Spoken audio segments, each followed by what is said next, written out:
ببریارنامه ده حکم قانون ده هری داوین چاپمنی کرد و مخالف هاتن گرتن دنا و وان چاپمنی ده آژانس نوچه دیجلی روزنامه یکم کردی کل ترکیه و شان دکر آزادی ولات و لسرانسری جهانی یکمین آژانس نوچه جن هاتن گرتن.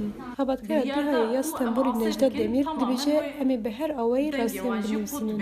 Ama ne usaya, em neha belki makine me nebin, belki televizyona me nebin, belki rojnameye me nebin ama em dîse nûçeyan çê dikin, em dîse bi telefonê xwe ya nûçeyan çê dikin, em dervena, em kolanana, dengê jinan, dengê ketkaran, dengê hemû kesî em dixwazin ku hemû deverî dengê wa derkeve em بریابی بریاری 23 رادیو و تلویزیون مخالف هاتبون گرتن و نیزی هزاری روزنامه‌گر بیکار مابون. سادی اثر که 2 سال و نیول آژانس نوچه دیجلی انتخابته دبیجه سدما گرتن آدیهای راگیاندنا راستی بو.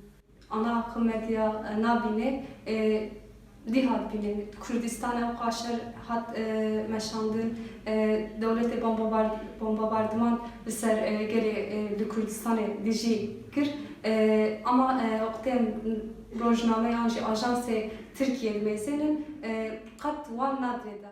ناوەندا ئاژانسا دیها و ژنهایە ئامەدی ji hêla polîsan ve hatin morkirin. Xebatkarên Stenbolê jî li derve bi telefonên xwe yên berîkan nûçeyan çê dikin. Her wiha xebatkarên jinha ku li seranserê cîhanê yekemîn ajansa nûçeya jinan e ji dengê Amerîkayê re axivîn.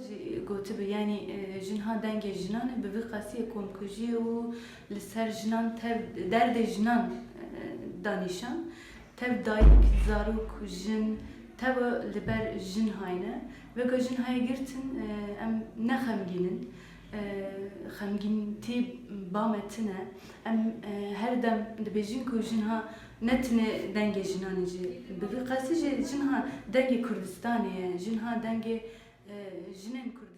TV, radyo û ajansê ku hatin girtin bi sedema ku endamên tevgerekî terorî ne û li hember ewlehiya dewletê tev digerin hatine girtin. Her wiha Zarok TV jî li ser vê biryarê hatibû girtin.